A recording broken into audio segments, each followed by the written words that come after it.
So, alas 10 na. At ayan, okay naman siya. Ito. So, bubuksan ko lang itong mga tubig. Ay, nako, hinihingal ako. Niloloko ako ni Kuya Guard. Nandyan na daw yung mga kasama ko. So, maaga naman ako. Diba? At ito. Ano to? Ba't ganun? Alam nyo guys, ito na naman yung kulay green. Nakababa na naman. Ayan o. Yan. Kulay green.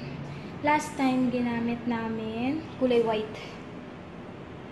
And, wait lang. Kulay gray. Yun. Diba? Sina Sir yung kasama ko. Sina Sir Hovey. So, yan yung ganap namin. So, hindi ko alam bakit nakababa na naman yung green. Then, yan. May tao nga dito last time. So, yan. Grabe hala ito. Ano kaya, no? Anong ganap to? Tapos yan, no? Nagkaroon ng ano rito sa gitna. Pero yung dito naman, yung mga ilaw-ilaw channeling na yan, yun at yun pa rin yung ayos ko. So, diba? Napaka-useful nito sa akin. Kasi nalalaman ko kung may mga nagbago o wala. So, ngayon, ayan, tulad ng dati, buti na lang, no?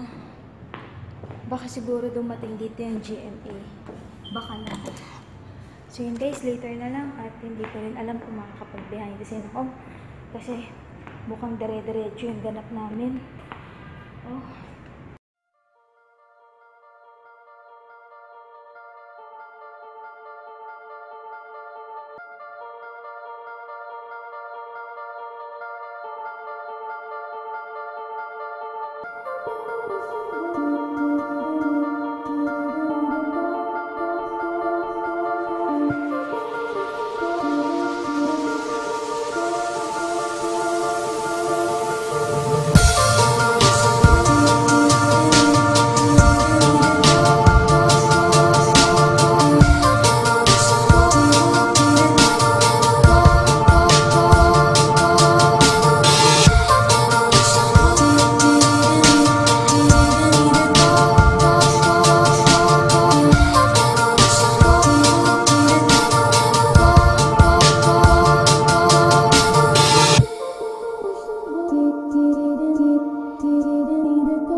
So yun guys, so tapos na yung behind the scene.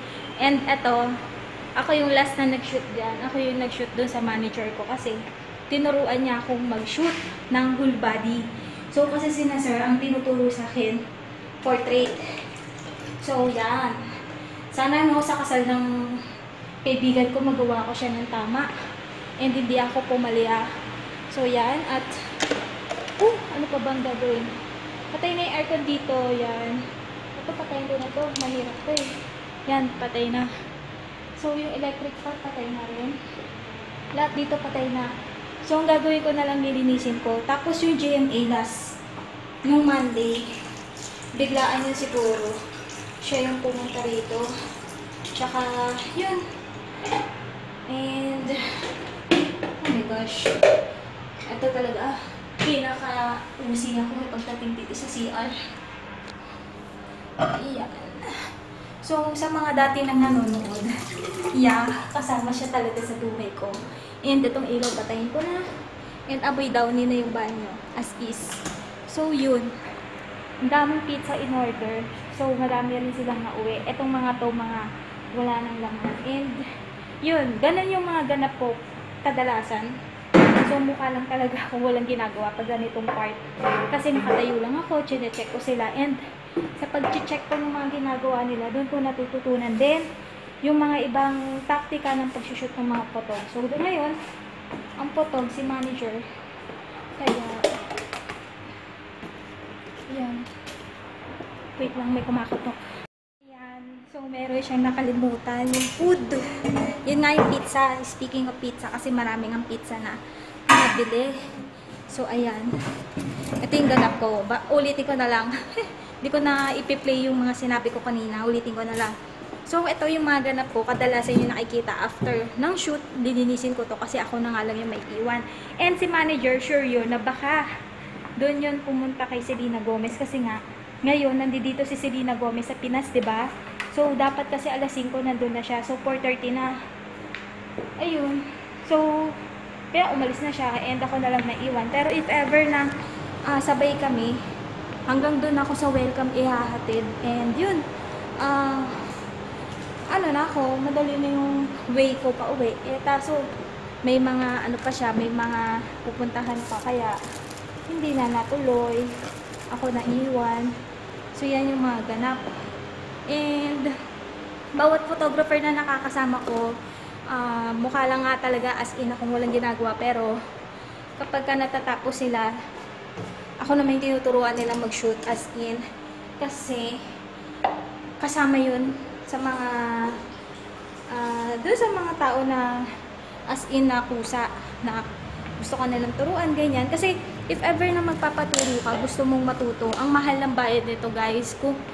Kung nag-aaral ka eskwela, sa private ka mag-aaral na para magkaroon ka ng photography class, then except pa yung studio kung saan ka mag-shoot whole day, ganyan. So nakakapagtanong-tanong ako, ang rate daw nila doon 15,000 daw. Hindi ko naman alam kung per day or per whole day na siya. So, di ba guys, ang mahal. So, ako, libre na to kasi, yun nga, ito yung trabaho ko, dito ko natututunan lahat. Kaya, instant na lang yun para sa akin. Then, sa wedding nga, doon ako kinakabahan sa wedding. Sana magawa ko siya ng tama. Pero, next year pa naman yun. So, sana next year, mag-upgrade na yung aking camera and yeah, hindi na shaky yung kamay ko kasi ang hirap mag-shoot ng ganon. So yun din yung mga paandar na dapat na maasikaso and grabe. Sa mga baguhan, syempre, nagigets nyo ako guys, lalo na yung mga gusto rin maging photographer and or kahit hobby nyo lang yung pagiging photography or photographer, maintindihan nyo ako. Pero kung wala kang hilig sa camera, well, sasabihin mo talaga boring to. Boring yung sinasabi ko. Pero yan, sobrang saya lang. Kasi si ma'am, yung manager ko, nagte-train siya or meron siyang workshop para sa mga gustong matutong mag-photography. So, magbabayad ka. And yung rate, hindi ko alam kung magkano. Depende yun. Kayong dalawa mag-usap kung paano gagawin nyo. And yun. Ayan, yung daming pizza. So, ito bibigay ko na lang to kay kuya. Sayang naman. And if ever nandiyan si na ate, yung kasama kong magpatay ng ilaw. Ayun. Speaking of patay of ilaw, kailangan ko na talaga itong bilisan kasi mamaya abutin na naman ako ng gabi rito. Ay naku, hirap nito ah. Ay hirap. So, yan. Ito yung ginagawa ko lagi. Nakakaloka na din minsan. Pero alam mo yun, yun nga. Yun yung masayang part dito kasi may nakakatrabaho kang mga artist and kilala ka na rin nila. So, kung sawa ka nang maging photographer, pwede ka nang mag-artista. Di mag-artista ka, o di ba? Bongga pa, ganon. Ha! So, palagay nyo kaya? Maging artista naman ang lola nyo? Di ba? So, lahat naman oo, di ba? Lahat naman nangangarap maging artista. So, itong soft drinks na to, hindi ko to iinumin. Dahil hindi to sa akin. Bubuksan ko lang siya para itapon yung laman kasi pagka nasa loob na siya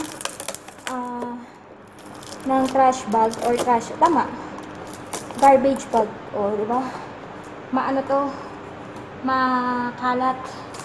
So yan.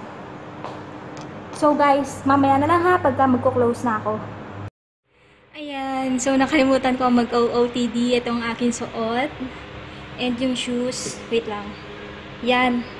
Itong shoes na yan guys, alam nyo ba, yung mga bata kanina, pinag-uusapan nila yung sapatos ko, nakatingin sila. Tapos, sabi nung batang lalaki sa isa, Pareho sila lalaki, sabi ng isang batang lalaki. Converse yung suot niya. Tapos sabi ko, gosh, napagkamalang Converse yung sapatos ko. Tingnan nyo ulit ah. Yan o.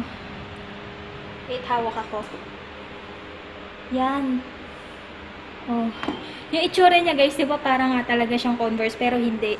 Ayan yung hinol ko sa inyo na 300 pesos lang nabili. Si daddy bumili niyan kasi nga, para meron akong reserbang sapatos. So, eto lang yung binili, yung mura kasi nga, may tinatry akong gamot na kung saan, titignan natin kung tatalag ba siya sa akin. And kapag tumalag siya, syempre, mag-iiba na yung size ko. Hindi na ako size 7. So, yun. Dito ko na ina-end yung vlog, guys. And ayan, nakipot.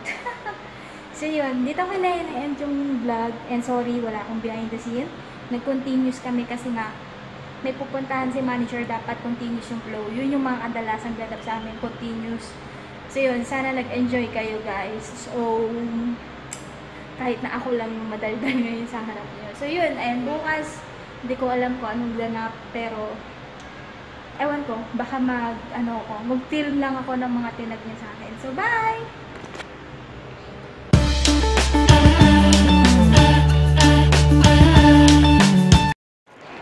Ayun guys, so dito kami bumili ng sapatos. Yan, 350. Then yung dito, 300. Yan. Ito maganda rin, oh.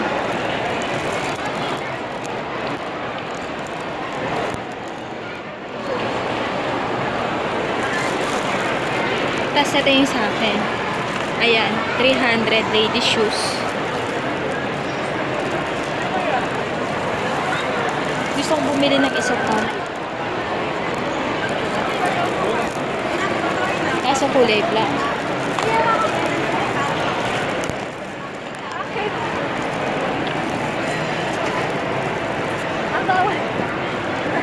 Wala pang black ano to.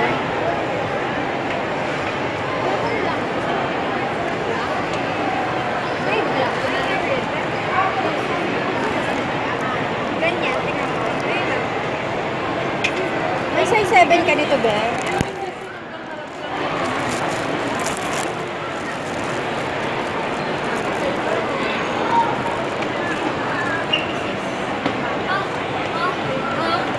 Ito yung sa akin.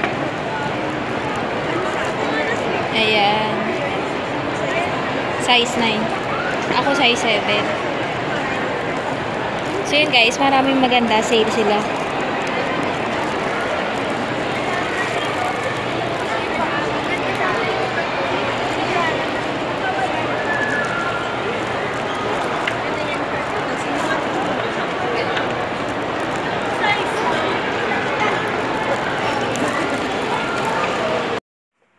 Hindi mo na siya masasabing unboxing. Nabuksan na eh.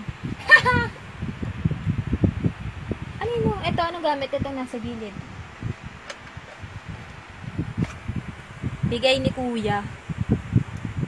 Come on. Try mo. Tapos, battery ng remote control. Tapos ito, may ganyan pa sa ibabaw. Oh. Sakit sa mata? Baka ganyan, pahiga. O, diba? Yan. Nakuha na. Dinala kanina. Kaya siguro binigay, no?